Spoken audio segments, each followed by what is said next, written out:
welcome to SveNFL. What's up, y'all? It's Jonathan Rollins. Schif Misara. And we are two Americans living in Sweden, talking about car insurance. No, I'm lying. We're not talking about car insurance. No? We're talking about football. I lied. I'm sorry, everybody. Thank God. I would not have a lot to offer if this were a podcast about car insurance. I mean, I got rid of my car a couple of years ago. So I got nothing for you. Okay, good. Well, I'm glad I changed the agenda. How was your football experience this weekend? My football experience was pretty good this weekend. My Bulldogs had the week off, preparing for a game against Alabama this coming week, which is going to be a big one. And Saturday, I had a rather odd experience where I was interviewed. This guy reached out to me, someone in America who was kind of a super fan of the show that I made. We Got This. And I was a guest on a YouTube interview show where they interview people and build Legos at the same time. There are three hosts. They were kind of scattered all over the place. One guy was in Michigan, one guy was in Tennessee, the other one was a woman who was in California, Northern California. Promoted the pod on there a little bit. Yeah. Nice. Not sure if there's a Venn diagram where people who watch football and fuck with Legos kind of cross over in a weird way. But, so I don't know if we get a sudden spike in listeners from America. That's where it's coming from. Welcome. Yeah. So if there is anyone who watched the Lego show and is listening to this podcast now, welcome to SveNFL. I don't know if that's happening, but it was cool. It was fun. It was kind of dope. Actually, the whole interview process went on for it was like just hanging out for several hours. And I sat here in this chair with a cooler full of beer underneath my desk, and we just sat and drank beer and fucked with Legos. And talked about the show, and it was fun. I'm not going to lie. It was fun. Cool, man. I told them about, they were not familiar with my man, former Bulldog, Rodrigo Blankenship, who has his own kind of Lego Instagram kind of obsession, and I was like, you guys should try to get him on the show. That's a good suggestion. Yeah, so I was helping them a little bit. Oh, cool. But other than that, I wasn't able to really watch the Falcons because it was in prime time. And yeah, but you did a Sunday ticket type of day. Yeah, do that? Yeah. We have a visitor in town from New York, so we kind of hung out and we had chili and we watched football and we kind of introduced. She's from New York, but she doesn't really give two shits about football. Based on the helmets, or no, actually based on the name, she decided. She's like, okay, well today I'm going to be a 49ers fan because I'm 49, so that's my team. Yeah, she picked the wrong team for sure. Stop it. Yeah, we'll get into that later, but it's juicy. It sounds like the people that win the office pool for the basketball March Madness. It's always the lady in the office who just picked on their favorite color. Exactly. Well, it's kind of like Saga. Saga picked the Bengals when they were like the year that they only won like 2 games. That was the year that Saga picked the Bengals, and then they drafted Joe Burrow, and everything kind of turned around. Yeah, well, it might be turning back around. Yeah, exactly. Welcome back. Yeah. Huh? Oh, well, let's get into it, man. Well, I had people over, and I made a banana bread, man. I've started baking. That's my update on life. Thanks to I got your cookie recipe. I made your cookies the week before, and then I just been like getting suggestions from Instagram. My algorithm is really kitchen heavy right now, Right. And I've been getting a lot of like quick baking recipes and stuff. And I was like, you know what? I'm gonna make a banana bread. And I made a banana bread, and we watched the game, and we had a weird assortment of snacks, of different chips, some dip, really good dip actually, and banana bread and beer. It's just perfect. Banana bread and beer. That's funny. Yeah. Wow. Yeah, so it's fun, man. But yeah, we can get into it, man. Yeah, we can totally get into it. Thursday night football. I picked the Patriots for the upset. That did not happen. The Patriots got steamrolled 24-3. Last time we saw Aaron Rodgers step out onto the field for the Jets season home opener, it left him with a snapped Achilles, and it left us with a just really whiny, bitchy fan base complaining all year about how we can't have nice things because we're the Jets. We can't have nice things. Yeah, well, Rodgers delivered the type of performance that they had been dreaming of all last year, and the defense finally brought their A game with 7 sacks. Yes. And the Jets just absolutely undressed the Patriots. Yes. They had 400 yards of total offense. It took like till the middle of the fourth quarter for the Patriots to even break 100 yards of offense. Nothing went right for them. Oh, man, they look bad, man. And we thought Ramondre Stevenson was going to be big in this. Nothing. Drake May, we got a Drake May sighting. We did. I mean, obviously, this is going to be the ongoing narrative, like we thought it would. You know, at what point are we going to see this kid? I still think, I personally think he the offensive line is not good enough. I think you're better off. Let him sit for as long as he can. I think it's not like the Patriots were supposed to be good. This idea that they started hot was always a bit of a fluke. You know what I mean? Like, don't get it twisted. The Patriots' first 2 weeks of the season are basically like preseason for most teams, so it's not weird that some team unexpectedly comes into this 2-0. They weren't 2-0 though. They were 1-1. Oh, they were 1-1. They were 1-1. Yeah, exactly. Sorry, but they looked better than we all thought. So it felt like they had 2 victories, but they did. So I would wait for as long as I can. Really. As far as the Jets, Rodgers, this was definitely okay. Rodgers looked. This was like vintage Rodgers. He looked a little mobile. He was like getting out of the pocket. He was focused downfield, throwing darts. That attacking touchdown coaches. pass. Yeah, that was weird. I still don't get it. For me, it's sort of a non-story. It's a non-story. Though. I agree. It's a non-story. Saleh wants to give him a hug, and Rodgers puts his hands on his chest, and then they both explained what they were. And if you go back and you watch it in slow motion, you can see exactly what he says. Yeah, he says, "Don't touch me, you dirty immigrant." Right? Yeah, exactly. Keep your filthy hands off me. 9/11 was an inside job. If you go back and watch it, it's like you can clearly see it. Yeah, if you read his lips, Saleh calls him an infidel.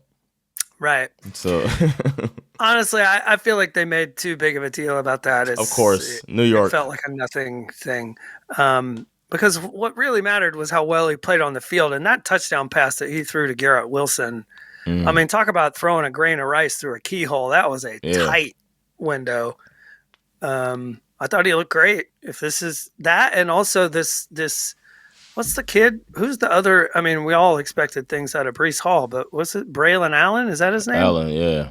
He's been a bit of a revelation as well. So. Yeah. And Alan Lazard, my last thing I want to say about this, I don't know who that DB was that was covering Alan Lazard on the first touchdown, but you should probably look for a new line of work if you're going to allow Alan Lazard to put you on skates, bro. It's like that old ass man put you on skates. Yeah. Like you need to. Hey, really old man moves, man. You go to the basketball court, you always see the old guy doing up and under and all of that stuff. Hey, old man moves. You cannot have Alan Lazard putting you on skates. That's the most embarrassing thing I saw all weekend long. Yeah.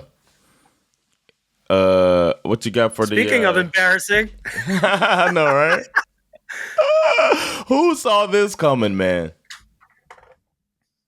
Who saw this coming? The Giants with a victory. First of all, okay, this is our. We did pretty well in our bets this week. Not our. Yes, we did. Our can't miss parlay was a disaster. Yes, that was the disaster. That was like please miss parlay. But on the individual bets, we did really well. I tracked them quite close this week. We nailed the under on this one. That was the most obvious bet all week. Yeah. No, the most obvious bet was the under on the Chargers and the Steelers. Yeah, that's true. Okay, so the Giants handed the Browns a gift, fumbling the opening kickoff. One play later, Watson throws this beautiful back shoulder fade to Amari Cooper. Yep. It was looking like a get-right game for Deshaun Watson, right? However, Malik Neighbors and Daniel Jones, let me put it this way. He and Mr. Jones, they had a thing going on. Okay? Yes. We got to start by giving the Giants a little credit for playing a very well-rounded game. Like all over the shop. Jones was clean. You know, just like his new shaven face. We were joking about that. Maybe it worked. Who knows? Neighbors had 2 touchdown grabs.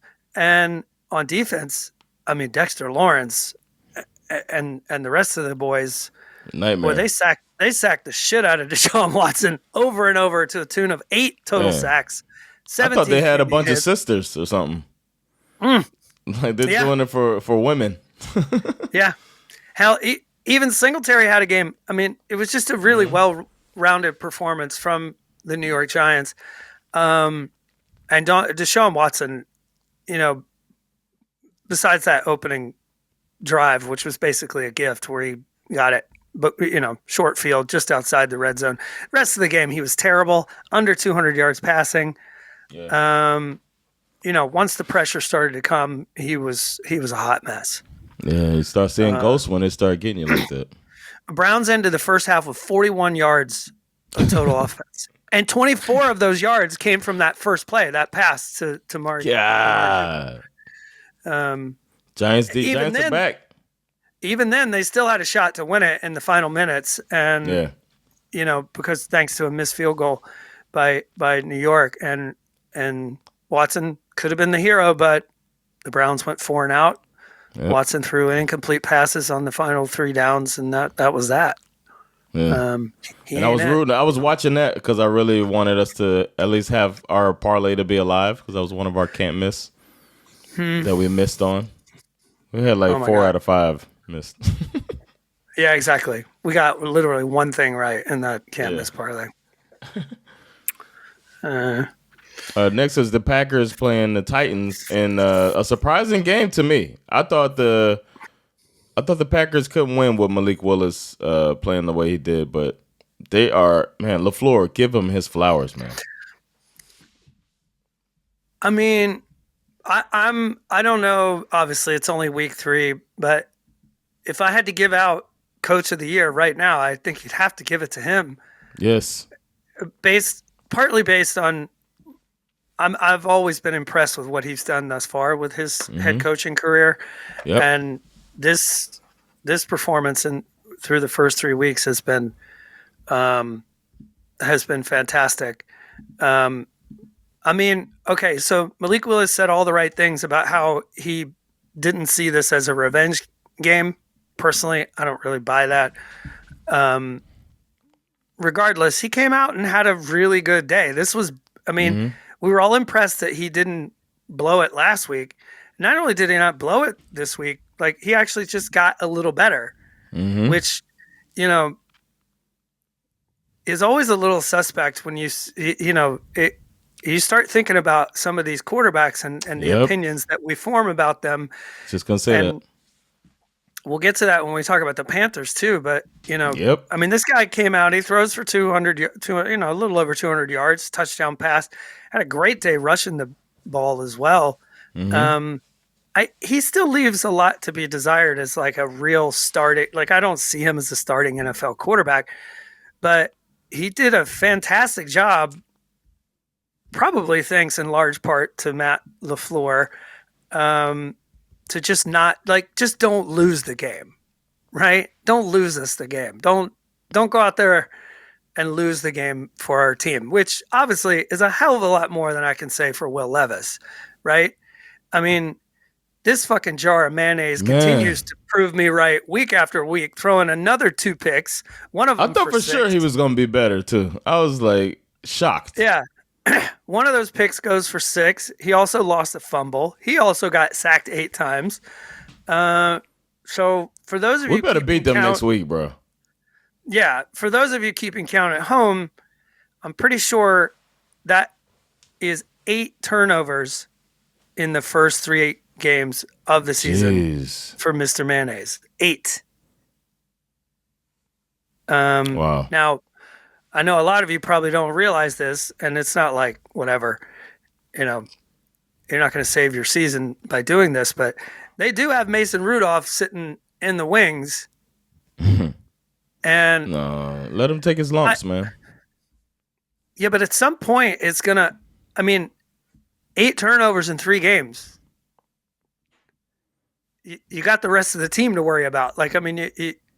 At some point you're going to have to do some. If he keeps doing this, I think the leash is short. I think he's got one more stinker. If he comes and plays a game like this next week, he's getting benched. Period. I think. We'll see. Then we got the Bears playing the Colts. Caleb Williams finally threw a touchdown. He threw 2. He threw 2 picks too, but he finally got him a touchdown this season. Good job, Caleb. I wouldn't say good job, but come on. This was a great A. He did throw for 363. This was a quarterback shit bowl. But he threw almost 400 yards though. Look, okay, we'll start with the positives. Okay. Caleb throws for over 300 yards and 2 touchdowns. Right? That's improvement. Okay. He threw his first touchdown pass, as you said. Threw it to Roma Dunze, who also caught his first touchdown pass. Good for him. Yeah. What do you do with the ball at that point? What do you mean? Caleb throws his first NFL touchdown, but Roma Dunze caught his first NFL touchdown. Who gets to keep the ball in that situation? I'm not really sure. Cut it in half. Yeah, I guess. Problem was they couldn't run the ball. So at all. Caleb was forced to try and put the team on his back, which is obviously what led to the 2 picks as well as a lost fumble. Now, thankfully, the Bears lost the game, but on the other side, Richardson was even worse. Bro, 50%. He was awful. Yeah. He threw for under 200 yards, 0 touchdowns, 2 picks. One was a red zone pick in the end zone. Yeah, it was so bad. Oh my gosh. I've been saying, I'm not going to say it every week. You know how I feel about this guy. And everybody thinks it's all sexy because he's all this quote unquote potential, but the road there might be a rough one. I drafted him in my fantasy league, in one of my fantasy leagues, just because I don't think he's a good quarterback. I bought into the idea that he's going to lead to points, but that didn't even show up this week. This guy was terrible because he just kept turning the ball over. Yeah. The only reason the Colts won this game is because they were the one team on the field that could run the goddamn football. Jonathan Taylor was the only functioning human on offense in this game. Look at the attempts. Taylor ran the ball more than Anthony Richardson threw the ball. Yeah, exactly. And Caleb threw the ball more than both of them attempted. If you combine their carries and absurd. He threw 52 times, Caleb Williams. It's insane. Yeah. Jonathan Taylor has 110 yards and 2 touchdowns, and The Colts, we talked about this so much last week. The Colts are supposed to be the worst run defense in the league. I don't understand why the Bears couldn't run the ball on them. And I don't understand why they keep insisting on allowing Caleb Williams to throw the ball that much. I don't know why they're doing this. I know it's only week 3, but I'm telling you, if Eberflus and the offensive coordinator, Shane Waldron, if they keep leaning on this rookie without getting the run game going, these guys are not going to make it through the whole season with their jobs, I don't think. Yeah. Then we have maybe the biggest shock of the weekend, maybe. Mm-hmm. The Vikings. Well, we called it. We bet this, and we got it. Vikings beating the Texans, man. Something said it that they were going to pull this off, and they did, man. Vikings beat the Texans, and they beat them handily to the point where this was the game that we decided to watch because the Dolphins weren't playing in that window. So we had this on. I started bringing in my daughter's TV next to the big TV, and we'll have Red Zone on that TV, and then the big TV will have a game on. And so we were watching like that, and this was one we were like, so do we turn away? Like, I mean, this was crazy, dude. It took the Texans still deep into the third quarter to score those 7 points that they scored, and that was all they got because these Vikings and that Brian Flores defense. Jeez, they kept showing him too. They kept cutting. They are here to ruin the party. I mean, nobody saw this coming. They forced C.J. Stroud to throw 2 picks. They held the Texans to only 38 total yards rushing. And Stroud was on a record-breaking pace too, as far as not throwing like turnovers. And they kept all of those, big name receivers out of the end zone, right?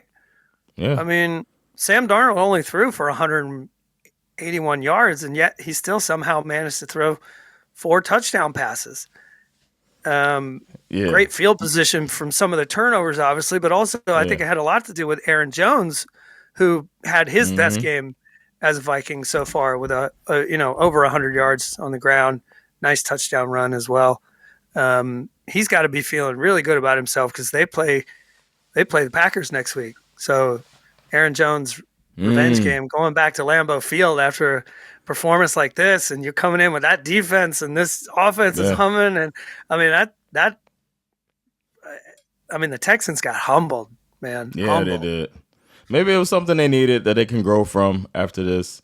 But yeah, it was an interesting one, and I knew that it was pretty much over when Stephon Diggs does a reverse throwback, and I was like, oh man, they're deep in the playbook like that. They're desperate.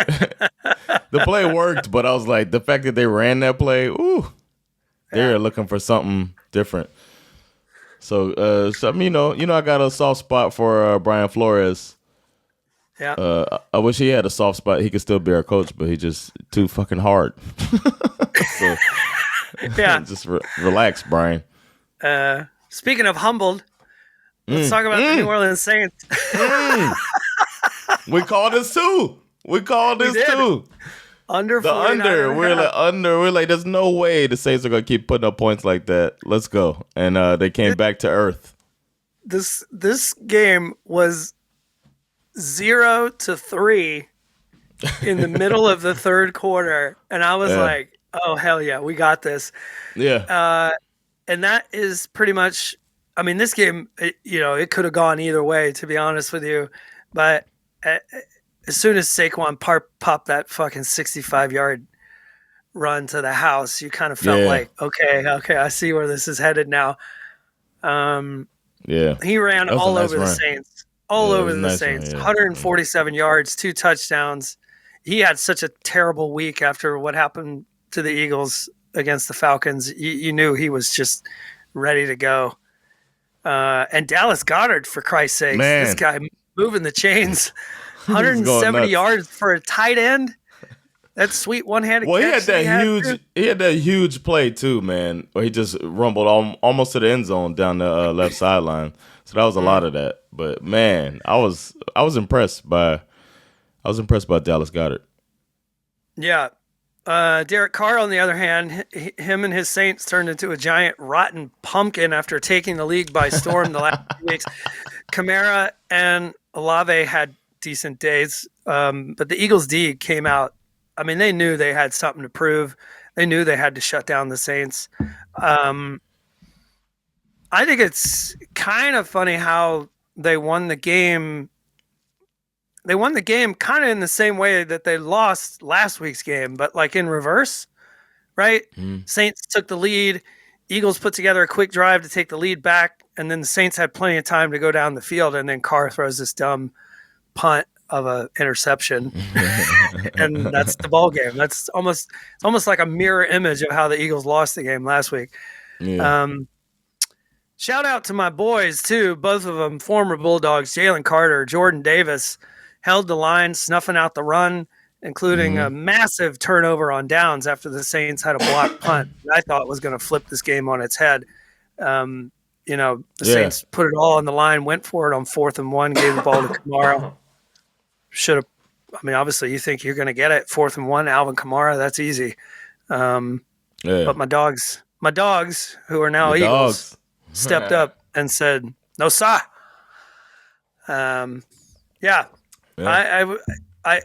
We knew this bubble was going to pop with the Saints. Or anyone. Nobody's going to put up fucking 40 plus points every week. It's just not going to happen. Again, first 2 weeks of the season are just an absolute fucking liar because nobody plays in the preseason anymore. So it's so true. We got to keep that in mind too with our betting and our and hot we takes. Should probably, if I'm being honest, and I wanted to give like actual betting advice to people, we should probably adopt the same rule that we adopted for week 17, which is that we don't bet. I don't even think you should.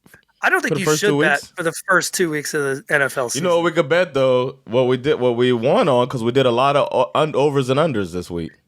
Yeah, exactly. Maybe the first few weeks we do more overs and unders, and then when you learn the team, you start going for props and spreads and stuff. Exactly, because that brings us to our next game, which we don't deserve credit for this. Everybody knew this was going to be under 10 to 20. The Steelers. This is now okay. This is 3 straight games where the Steelers have allowed 10 or fewer points. Yeah, man. And they're 3-0. Yep. I mean, the first game they won without scoring a touchdown. It was just like, 6 field goals? yeah, 18 to 15 or something like that. I want to say that this was supposed to be like an epic battle of Justins, right? Justin Fields versus Justin Herbert to decide once and for all who's the greatest Justin of all time, the absolute jote. Sadly, Justin Herbert did not finish this game due to an ankle injury. Which brought us our first Taylor Heineke sighting of the year. So that's fun. And our first Justin Fields pro quarterback sighting of his career. Yes, he played well. He did. 25 of 32, 245 yards, touchdown and a pick. That's a pro quarterback stat line right there that we didn't see before, where he was throwing the ball 19 times and stuff like that. So I mean, he played almost as well as Taylor Heineke, who went 2 for 2, 24 yards, and got sacked 3 times. But, and he only ran the ball 6 times. Like, this dude is, like, quarterbacking. I mean, I keep saying, I still feel like this has to end somewhere with the Steelers. Like, they cannot. Yeah. I mean, I feel the same way about. I think once Russell Wilson gets back under center, they might be a problem, man. But then again, Fields might be playing better. He might play better than Wilson. I don't know, man. I don't really see a scenario where you put Russell Wilson in there. Nah. How can you? I mean, you're 3-0. Yeah. Justin Fields has gotten a little bit better every game. And they're giving him more attempts every game. If you look at his attempts, it's just going up each game. I feel like it might be hard to. It depends on what they look like in practice. I don't know. That's something that we won't see. But I'm sure Mike Tomlin is cool making a decision if he has to. But if the team is like, no, good, thanks, Justin, but Russ takes it from here, then I think they'll do that. I don't see a scenario where Mike Tomlin benches a quarterback who's 3-0. Yeah, good point. For Russell Wilson, I don't. Yeah, he's got it. But they're 3-0, but they're holding teams to 10 points or less. So it's not like they're 3-0 because of him. True, but I mean, as long as he shows how many points did they put up that? How many points did they put up that first week when they squeaked it out with all field goals with 18. A better quarterback? I'm 18. Saying how many do they with a better quarterback? Oh, yeah. No, fair point. I don't know. Sometimes I do see some of his throws sailing or whatever. It's not as bad as it used to be, but you might want to have more assurance that it's not going to go nuts with Russell Wilson. But maybe Russell might be past it, way past it. So I mean, look, you still haven't really seen them, as you're suggesting. It's not like Justin Fields is truly unlocking this offense. It took a late season benching and the insertion of Mason Rudolph to unlock George Pickens last year. And we haven't seen much out of him this year. How long before that? How long before receivers get mad that they just blocking all game? Yeah, he's not gonna. Yeah, we'll see. It's interesting, but I think whatever. Good problem to have. They're 3-0 and they're top of the division. So Yep. They nixed their opponent. So speaking of Knicks, I see what you did there. Bo Nix, man, you got him a victory, huh? You were out on him. Oh, I'm still out on Bo Nix. Don't get me wrong. This was a beatdown. He played well. He got his first NFL win.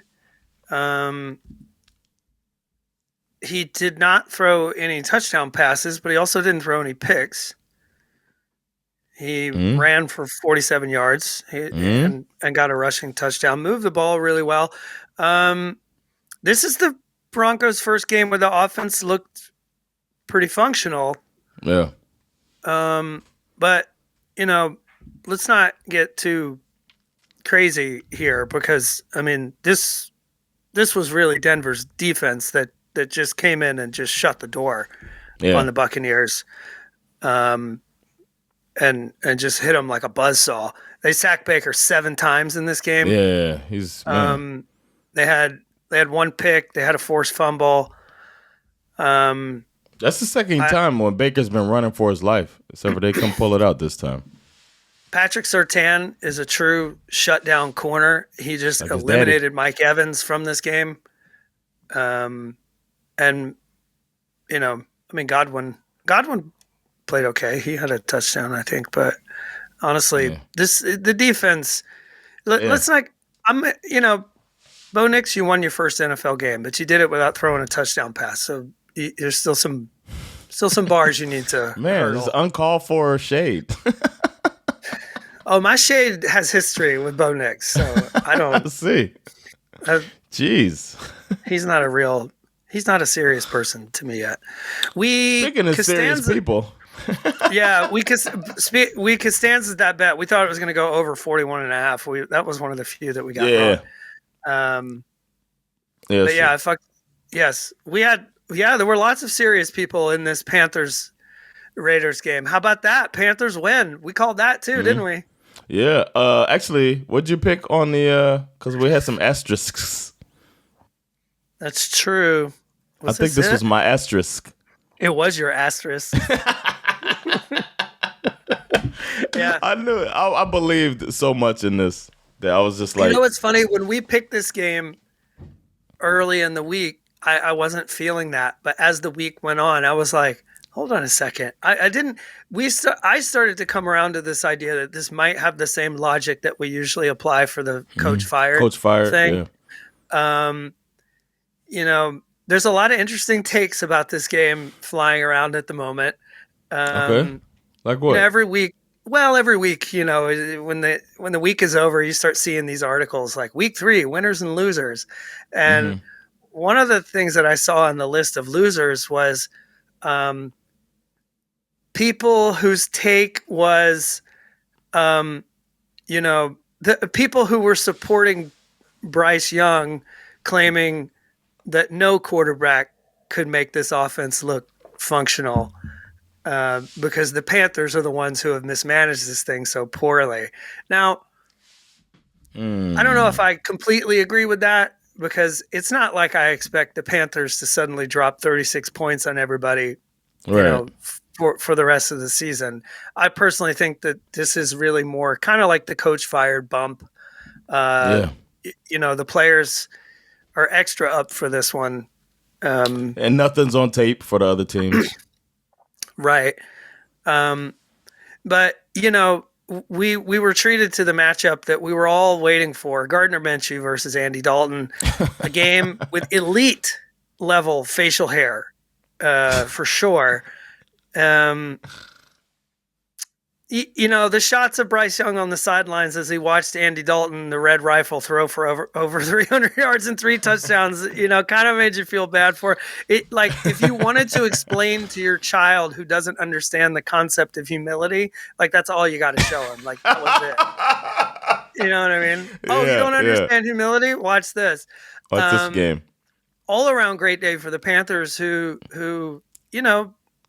appeared to be in a total tailspin, up until this moment, but they got it going on all 3 phases. The passing game looked good. Deontay Johnson looked great, right? Remember him? He came from the Steelers over to the Panthers. Yeah, he looked fantastic. Adam Thielen and that Superman catch, unfortunately got injured on the play, but man, what a catch. And Chuba Hubbard, Lord of mercy. Yeah, he went off. Running through a motherfucker's face. 114 yards on the ground, 55 receiving.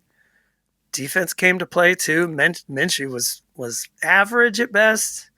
That's him in general.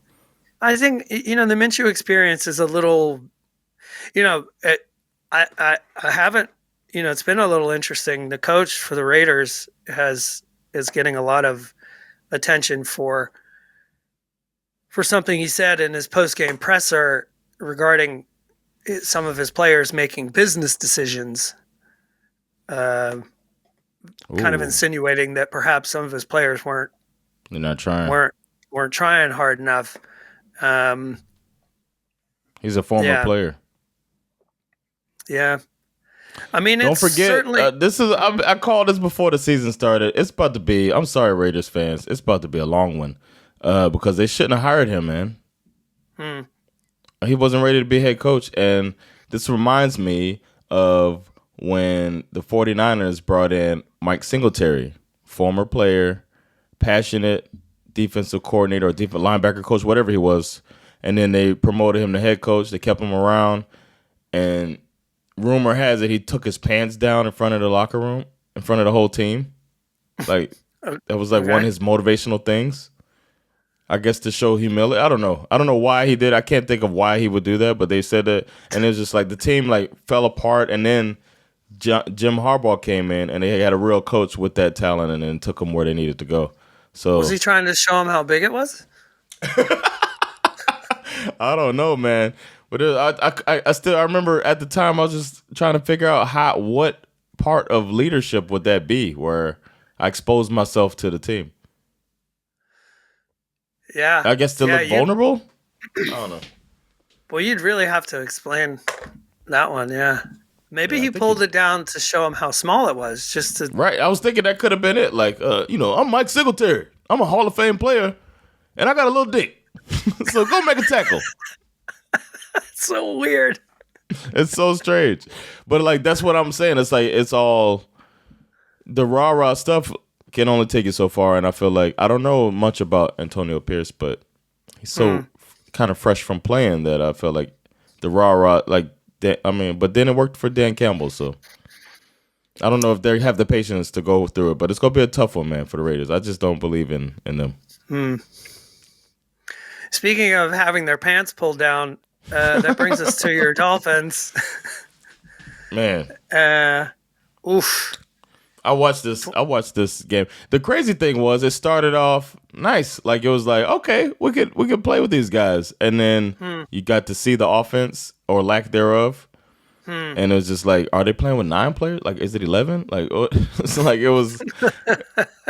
It looked disjointed. It looked like he was scared to throw the ball downfield. It's just like the drop off between first and second string shouldn't be this big, and it's gonna be rough until Tua gets back. Yeah, and also I I mean, hope you had Huntley to can see learn the playbook. you had Tim Boyle coming into this game because Skylar Thompson got absolutely destroyed at one point. What Yeah, is he hurt his ribs. some, Yeah, did he? Did he? I don't. I mean, I don't. Oof, what do you? I he don't had a know what's going on. rib injury. Rib injury. But did he break his ribs? Do we know? No. He might be back, Okay.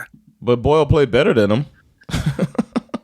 Oh yeah, yeah. Shit, he only threw the ball 13 times and he 79 yards. That's not too bad. On the other side, the Seahawks, look pretty good. I mean, Geno threw a Yeah, couple of picks too, but for me, the story of this game is, at running back, they appear to have a really nice 1-2 punch. Kenneth Walker III didn't play in this game, but Zach yeah. Charbonnet stepped in and had 91 yards and 2 touchdowns. Nice to have that kind of security in the run game where you have two Metcalf guys. had some great catches, man. DK, man. I feel like DK had an off year last year, but so far through 3 weeks, this guy has been money. Yeah. Really good so far. Yeah. Yeah, it felt like a game that could have been winnable, but then it was just like we can't even compete with any team. It feels like that offense looked like one of the worst in the league when I've seen it look like one of the best with pretty much the same players. It's so crazy that need a good I think it's quarterback. kind of a bummer, like regardless of I think I would feel this way even if we weren't friends. Like to me, like I always have it offense is fun, right? So I think the Dolphins were fun last year, objectively. Unless of course you play in their division, of course you have a reason to hate them, but they're just a fun team to watch. And it just kind of sucks that they're not fun right now because of this Tua injury. It's kind of a bummer. It's as someone who's kind of neutral, it's like letting the air out of the balloon. It's no fun. Speaking of speaking of the air coming out of the balloon, that brings us to the Cowboys. Wop wop. Yeah, man.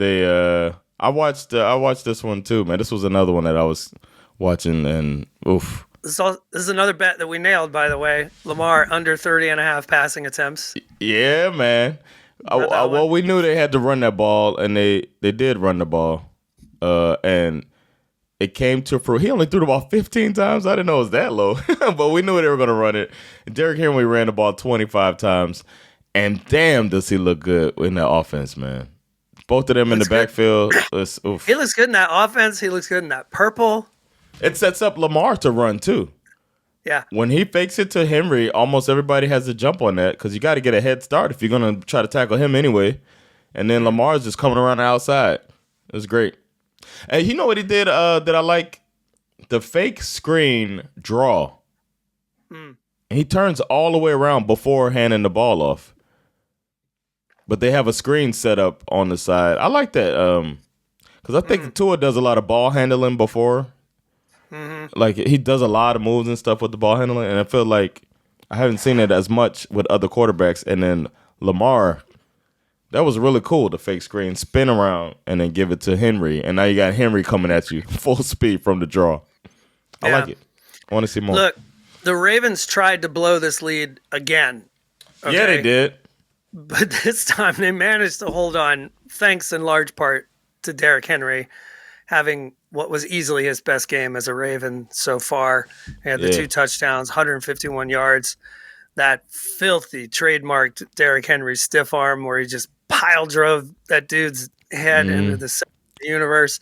Lamar looked fantastic. I feel like this was the first game where that thing that we were talking about before the season started, like the idea of the read option between Lamar and Derrick Henry had to be the most terrifying thing imaginable. And this week was the first week where you really felt like it was there. Because Lamar it might have been because of that speed, though. It might have been because of Dallas' speed was like their disadvantage because they're coming around full speed, and then next thing you know, they're opposite direction. My only concern with the Ravens is that their passing game still leaves us with a lot to be desired. Only one receiver over 50 yards. Isaiah Likely only had one target, one catch for 4 yards. Mark Andrews had 0 catches in this game, which is a little weird. On my fantasy. Cowboys were down 28-6 before they managed to mount this comeback. The run game was terrible again for them. CeeDee Lamb was yelling at Dak Prescott on the sidelines. Major bad vibes. He almost had 400 yards, though. Yeah, they scored on 3 straight drives. They had an onside kick recovery thrown in there, which obviously probably had Ravens fans shitting their pants like, shit, are we going to blow this thing again? But the Ravens got the ball with 2 minutes left and change, and then that drive they managed to kind of choke it out. I mean, Dallas's defense, which is, supposed to be good so far, they kind of suck. Yeah. I mean, they really do. And the offense, they can't run the ball.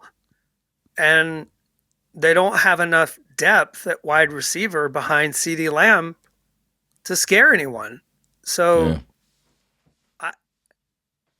I don't really see how the Cowboys fix this, if I'm being honest.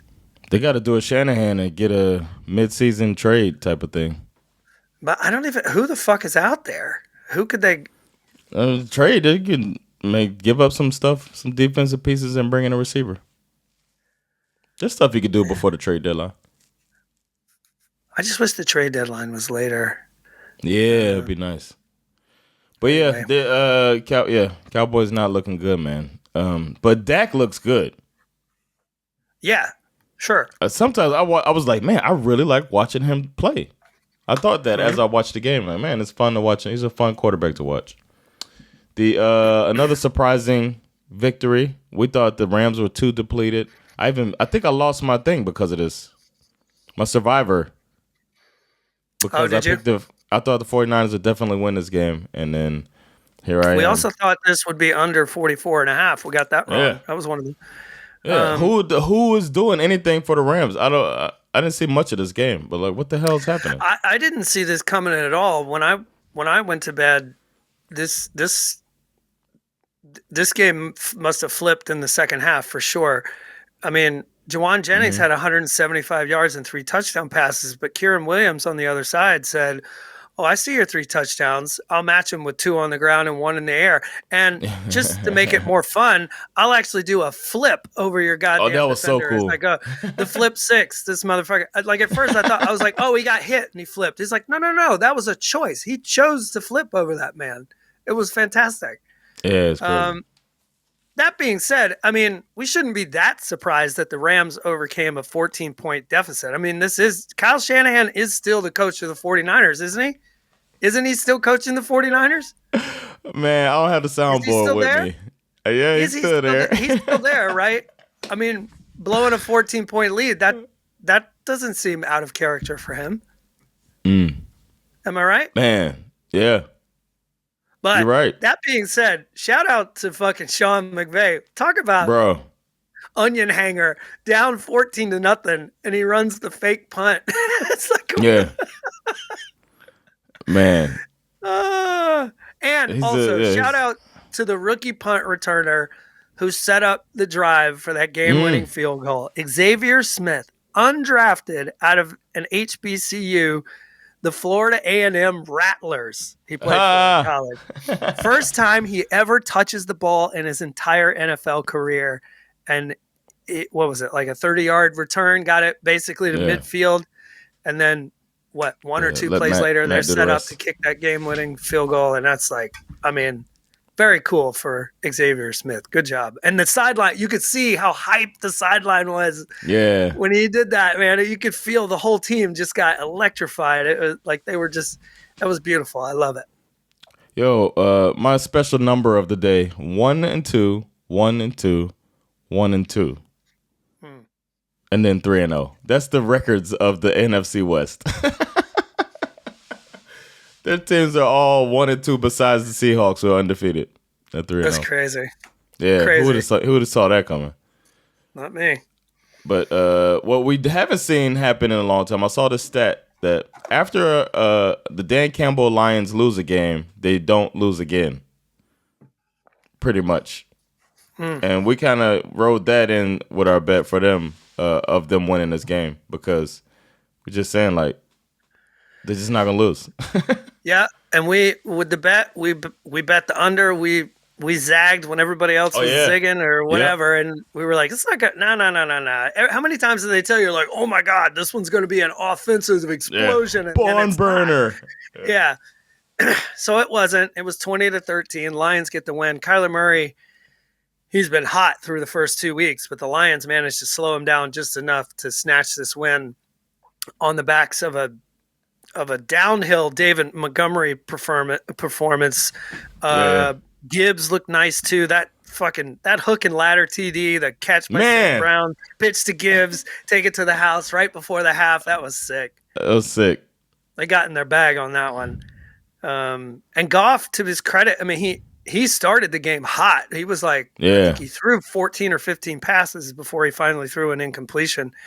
After that, it kind of settled down a little bit, and both of the quarterbacks started to look kind of average. Both of them threw picks. But Goff's was so bad. That pick was. Yeah, it was for sure. For me, the big difference was the Lions' defense just would not let the Cardinals move the sticks. A lot of punts, a couple of turnovers on downs. They just played a really solid smash mouth football game. That being said, there was a bit of bizarre controversy in this game. The Cardinals got robbed of a pick six right before the half, I think. It was the clock was winding down to the 2-minute warning. They snap the ball, they run the play, it gets tipped, Cardinals intercept it, take it to the house, but then the referees blow it dead and they say, oh, we blew the play dead because of the 2-minute warning. But when they went back and showed the replay, the ball was snapped at 2:01. Oh. They got robbed of a pick six, 100%. So why didn't they let it play out? I guess they can't because they were stopping. Oh, man. They got robbed of a pick six. I didn't see that at all, man. They didn't show that on the highlights or anything. They probably didn't want anybody to think about that. I think they got robbed of a pick six. I don't think it was on the Game in 40. I think I watched the Game in 40 on this one. Wow. Yeah. That's crazy. On to your game, man. So close. We had them. We had them right where we wanted them. Like so many other teams. Yeah. Seem to have. It feels like you got them. And they don't feel 3-0, do they? No, it's funny because Mahomes admitted it in the post-game press conference. He's like, "We're not playing that. We're not playing really good football." It's kind of a weird flex because it's like they're 3-0, and he's like, "We're actually not playing that great." It's like, ugh, that sucks to hear. Yeah. I struggle a little bit with how to talk about this game because I'm going to start by saying that I think the better team won the game. Okay, the better team won. However, I'm a strong believer that two things can be true at the same time. Or even more than two things. Because did the Falcons lose this game despite having two chances to sneak away with the victory at the end? Yeah. Would I like the Falcons offensive coordinator to reach a little deeper into the bag and make some more creative play calls? 100%. But do I think we got robbed on what was one of the most obvious pass interference calls on the pass to Kyle Pitts in the end zone that would have put us at the 1 yard line, 1st and goal? Yeah, for sure. It was a terrible missed call. That being said, there's still 4 minutes left on the clock at that point. Right. That we all know if Mahomes can score a touchdown in 13 seconds, he can sure as fuck score one in 4 minutes. You know what I mean? So I'm not saying that we would have won the game. I'm just saying, it's just a real shame when you go back and you look at it and you see the snapshot and it's just so obvious. I mean, the ball's like, not there. And at home defender too. has his arms wrapped around Kyle Pitts like he's giving him a hug. It's like I don't see how you don't see that. Yeah. So I don't want to make a huge deal about it because, like I said, we had plenty of chances to win this game, and that's on us. You know, on a day where the Falcons defense played a respectable game, they didn't shut down Mahomes by any stretch, but we hung in there against a really good team. Yeah. It sucks to feel a little cheated in the end. But whatever. It's football. I also think it's Monday morning quarterbacking or whatever, but I think you take the points when it's 4th and 5 in the red zone with 2.5 minutes left when you got Young Wei Koo, and then you can make it 20-22. Then you're only playing for a field goal, but they went for it on 4th and then didn't get it. Now, the other thing that you have to give full credit to the Chiefs defense because they played fantastic. They did. They made Bijan Robinson kind of irrelevant in this game. Nick Bolton was that dude. That being said, that final play where we turned the ball over on downs, the gap was there for Bijan to run through. Nick Bolton shot the gap. The problem was, and I saw this later, it's the other running back. It's Tyler Algiers. Yeah, he went way out. He missed. He took the wrong blocking assignment. Yeah. Had he done the right thing, we get that, right? That's not the 4th down I'm talking about either, though. No, exactly. There were other 4th downs that we blew as well. So, like I said, we lost this game because we made mistakes on the field, as well as the fact that I love Raheem Morris. I think he's a really fun and smart dude. They asked him about this pass interference call after the game, and his official quote was, "I like my money." That was his way of saying no comment. I like my money, which is very funny. And I love that. But my real concern here with the Falcons is I've so far been kind of underwhelmed by the offensive coordinator and his ability to adjust to the game as it's happening. Everybody on the planet knew that Bijan Robinson was going to get that ball on 4th and 1. Yeah. Show me something I'm not expecting. Or, God forbid, 4th and 1, what's one of the most unstoppable plays on 4th and 1? QB sneak. Yeah. You're not going to do that with Kirk Cousins. So why not bring in Michael Penix? Why not have a package where you bring him in on 4th and short? Like I know that there's like this weird sort of thing kind of swarming around the quarterback position because you picked him so high, but I mean, fuck, we're out here trying to win football games. Like 1 yard. Yeah. You need 1 yard, 4th and 1, QB sneak. You get it if it's Michael Penix. I just feel like you're going to get it. So I don't know. I'm not sure what's going on down there. Yeah. But it was nice to see that we could hang with the Chiefs. Don't hang your heads, man. Y'all look good. And also, starting the year 1 and 2 in the NFC South, this is not a tragedy. You know what I mean? It's like we're right there. So it's all good. It's not right there. Jacksonville Jaguars. Oh, my God. Contrary to what everybody thinks, this game began as 0-0. I know people think that the Buffalo started with the lead, but no, they just scored really fast.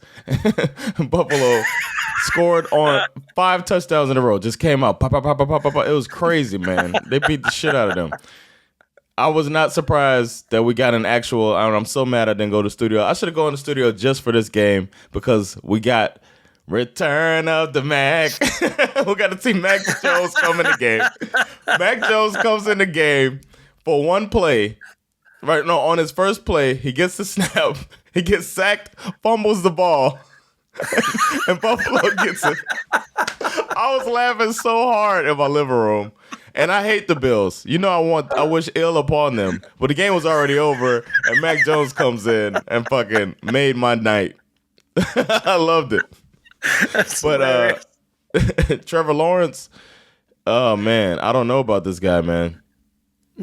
Josh Allen, on the other hand, I before we came on to the episode, I was talking to you about the difference in the offense this year and last year, and Joe Brady has unlocked this goddamn offense where no wonder they said we don't need Stephon Diggs. It looked easier for it looked balanced. It looked easier for Allen to make his decisions instead of trying to force the ball, which he did. Maybe he felt he had to with the last coordinator, but it looked straight up scary. The way that they were just rolling on all cylinders. Either that or Jacksonville is a predictable and bad defense. I don't know, but that offense looked so smooth watching it that it just looked. They looked like the best team in the AFC, honestly. I mean, but then again, I don't know how bad the Jags are. Like, are the Jags that bad, or are the Bills that good? Where Trubisky comes in and is looking good too. My only question, after kind of trying to consume the aftermath of this game, is Doug Peterson the first coach to get fired this year? Bro, I thought that when I saw him standing on the bench. What did he do?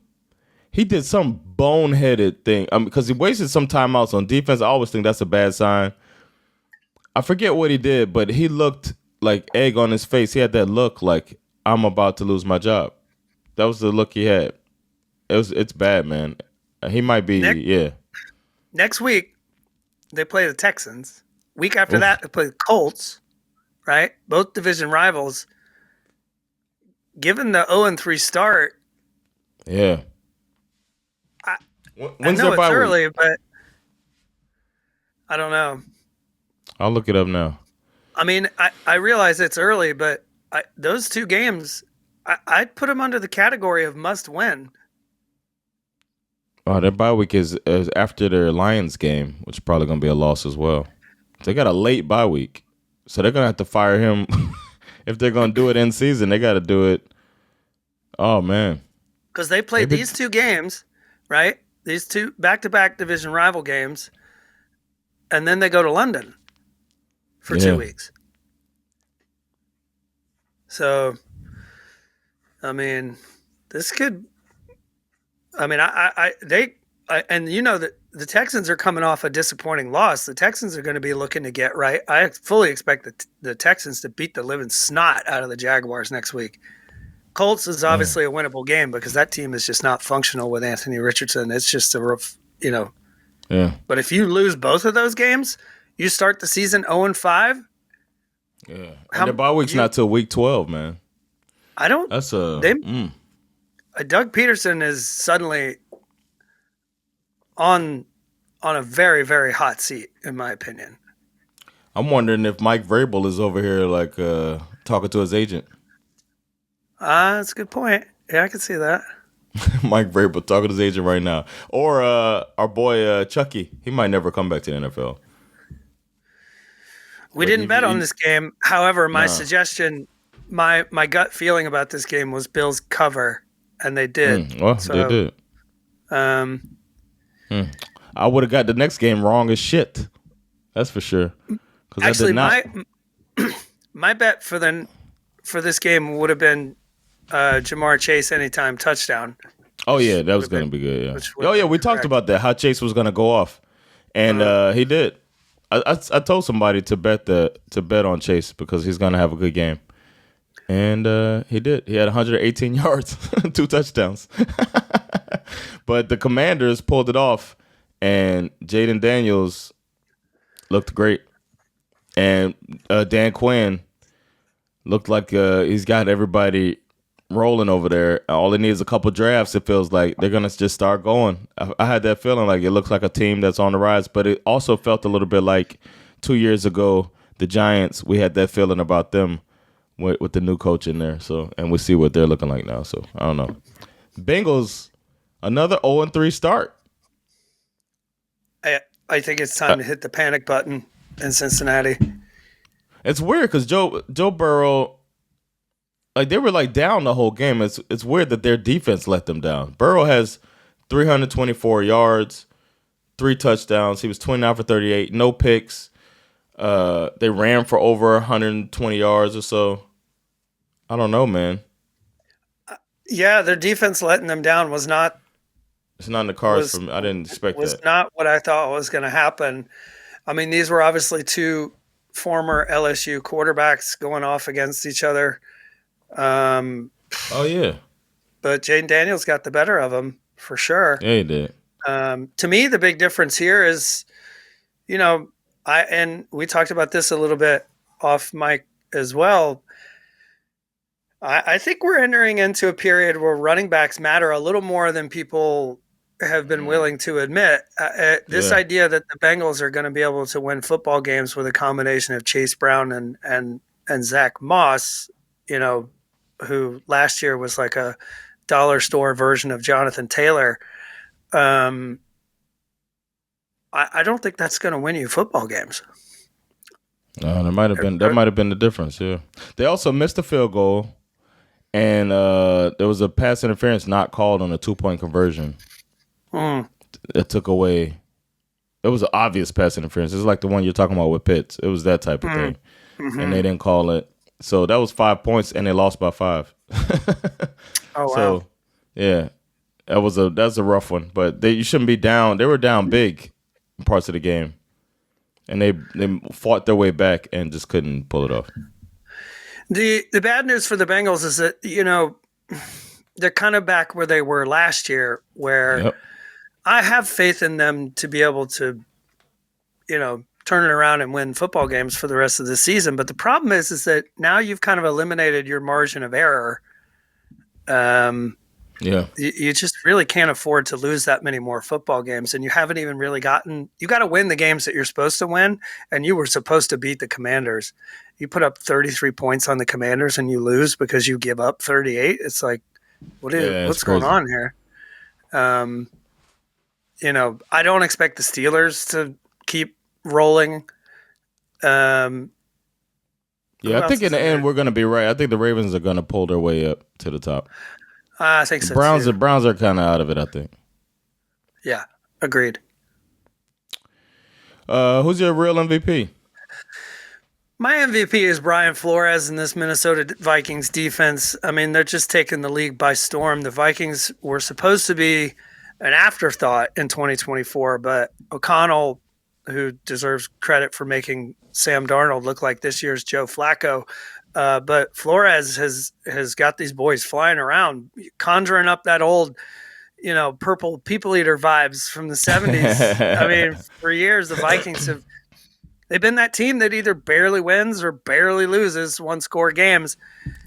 Week 1, they curb stomped the Giants. Week 2, they shocked the 49ers. And in week 3, they just dismantled everyone's new pet team, the Houston Texans. Brian Flores, this man is bringing it, and he is my week 3 MVP. Wow. My real MVP is Jaden Daniels. I woke up early to watch this game and was utterly shocked at how poised and polished Jaden Daniels was. He was slippery when the rush got to him. He always kept his eyes downfield. He has the trust of his coach, or they're like, fuck it, and we're desperate. And proof of that is they kept going for it on 4th down and converting. Daniels was confident throughout the entire game, on his way to 91% completion rate. 254 yards, 2 tutties, no picks, and he also led the team in rushing with well-timed runs, by the way, that moved the chains and led his team to victory. This rookie came through, put the league on notice. Jaden Daniels, you the real MVP. Nice. My trash, and this one hurts to say, man. I got my contacts in, that's all. That's why. My trash, Skylar Thompson. There's no excuse for an offense to have such a drop-off from first string to second string quarterback. You had all week to practice, and you had a supposedly mad genius offensive coach, and then you spent the entire game looking like a deer in headlights. I, as a Dolphins fan, couldn't believe that the backup to the backup, Tim Boyle, is actually better than Skylar Thompson. Side note, how bad is Mike White? He got kicked off the team. You worse than this? Thompson got hurt in the game, so he wasn't benched for Boyle, but he left for injury. But in his time under center, he was sacked 5 times, fumbled twice, and seemed scared to push the ball downfield. Seahawks looked beatable on Sunday, as a matter of fact, and a competent quarterback could have actually put up a fight against them. But Skylar Thompson was not that. So I got to tell you, Tyler, you are trash. Yikes. For my trash, I heard this random throwaway line from a podcast I was listening to this week, and I literally had to stop the audio and make sure that this information was true. And that information was Brock Purdy's entire rookie contract is effectively equal to the money that Deshaun Watson makes in one game check. Oh, shit. Now, couple that with the fact that this bitch can't even beat the New York Giants. And, of course, being a serial sexual predator, I'm sorry, but it's time. It's just time. It's time to pack this dude into a rocket ship, fire him off into the sun. He's an embarrassment as a quarterback. He's a liability to his teammates. He's a disgrace as a human being. I'm tired of this dude showing up on my TV every week. I don't even want to talk about him anymore. He's done. He's dusted. I just want him to disappear and be remembered as a cautionary tale, as well as the bar for the worst trade in NFL history. I'm sick of. I don't even. I don't even want to acknowledge his existence for the rest of the season, to be honest. The only reason I'm saying it now is because I just want to get it out and be done with him. Wow. What's your well, he been trash though. What's your shit got learned? The shit that I learned, it is no longer safe to be in the city of New Orleans. Last week, okay, a strange connection was brought to our attention. A situation where over the past 18 days, which has coincided with the Saints' hot start to the season, there has not been a single murder in the city of New Orleans for the last 18 days. Oh, no pressure. Astonishing. However, now that bubble has burst and the Saints have come back down to earth, I fear that the people of New Orleans are in grave danger. And I fear if they lose to my Falcons next week, it could be a good old-fashioned bloodbath the likes humanity has never seen before. This weird connection between the crime rate and how well the New Orleans Saints are playing has been well documented. The crime rate dropped by 80% the year that they had the Super Bowl run. And now the murder rate has dropped through the first 2 weeks, but they just lost their first game. And if they lose next week, I think the people of New Orleans should try to evacuate like they do when there's a hurricane. Just get the fuck out. Get out of there. At least in the 9th ward. Oh, man. My shit got learned is that this Steelers defense might be special. I know it's early, but they sure passed the eye test. The eye test. That's not that high. I'm saying I learned it. It seems like every year an NFC North team bursts onto the scene with a top defense. Last year it was the Browns. Before that it was the Ravens. Well, now it's apparently the Steelers' turn. Teams aren't even getting to double digits anymore on these guys. We might be witnessing something special, especially in this age of offense being first and priority and refereeing and all of that comes with that. So that's the thing I learned, man. It might be a special defense we're watching. I appreciate it. And then another one that hurts to say, man, this is a fucking painful section for me, man. Putting some Speck on somebody. I didn't write much. I didn't write anything on this, man. It's just, I hated on this dude. He was a head coach. He left the league. He went fishing for a year. Disappeared with his model girlfriend. Went over, I think he came to the NFL from college and became a coach. I thought he rode the coattails of a player that we know as Patrick Mahomes and just rode that all the way to a head coaching job. And then he ruined everything with teams coming back on him every week. And now he's back to offensive coordinator. It's Cliff Kingsbury we're talking about, man. He's offensive coordinator for the Washington Commanders. And it looks like he unlocked Jaden Daniels And maybe he's doing something special, man. The plays look good. He looked prepared. The thing I noticed the most is because when I'm watching the game like that, it's not the game in 40. This is a tip for y'all, too. If you want to watch a game and try to make it kind of game in 40, you fast forward 30 seconds after each play is over. I just fast forward. I hit the 10-second button 3 times, and now it's 10 seconds left in the play clock, and then the team's about to snap the ball. That's the way I do it. But he had these guys were snapping the ball. It was too far ahead every time I went 30 seconds. He has his guys so prepared that they get the playoff with 15 seconds left on the clock. The pace was so good. I was impressed by Cliff Kingsbury. And I don't know, man. I got to put some respect on him because I was a hater before. Interesting.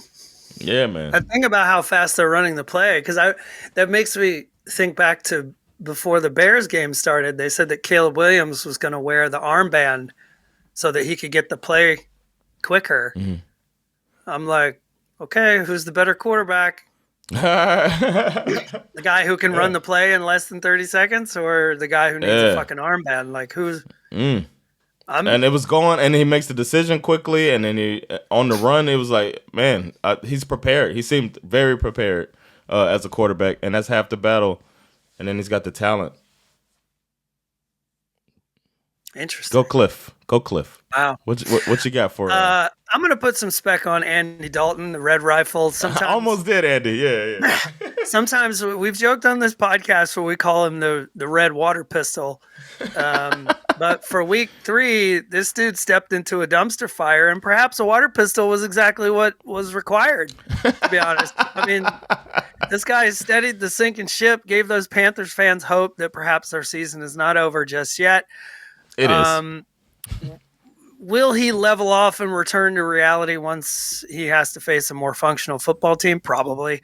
But for week 3, Andy Dalton proved that sometimes old guys, they fucking rule, bro. Bryce Young's got to take a seat, watch and learn. Because this week, Andy Dalton, I'm putting some spec on your name. Nice. And then a little bit of housekeeping stuff. I think looks like everybody is eliminated. Everybody's eliminated. So who wins if everybody's eliminated? I don't know because 8 people made it to the last. I wish we could start over. I don't know how that works, but 8 people made it to the end, and now it's over, man. We're all done. I'll do some research to see if I can figure out a way to start over. If I create a new. Yeah. What if I created a whole new thing and tried to start it? We'll see. Because that's hilarious that everybody got eliminated, so there's no winner. But in Pigskin Pickem, in the there's a leader is named Goatstradamus. Nice. Okay, I like the name. It's a cool name, man. Their real name is Jonathan Rollins. Oh, is that you? Yeah, man. For real? Yeah. Number 1, baby. First place. Wow. I'm tied with somebody, but it doesn't matter, man. The guy Phillip, he was number 1 earlier in the season, but now we're holding it. It's just me and him at the top spot. I had a good week, man. All the upsets, I was calling them. I'm doing terrible in that. Man. Never know, man. You can have some more upsets and Skipstradamus, you're way down there, man. I'm way down there. So yeah, that's the update. Pretty much it, man. We did it. Yeah, we did. We did another SveNFL in the books, man. Appreciate y'all for checking it out. You know how we do. We'll be back. We're gonna talk about week 4. We got predictions on the way, and those of you that want to follow our gambling journey, could check us out. Patreon.com/SveNFL, and you can see what we're doing over there. That's also a way to support us as a hard-working podcast that you appreciate. And leave reviews, too. Talk about how great it is and how perfect we are in all of our guesses. Stuff like that. But yeah, we'll catch y'all next time. It's been Jonathan Rollins. Give me Sarah. With SveNFL. Peace. Later, y'all. Get yourself a job. Get serious. Get a job. You get a job like the government said. Get serious. Get a job. You better get yourself a job. Get serious.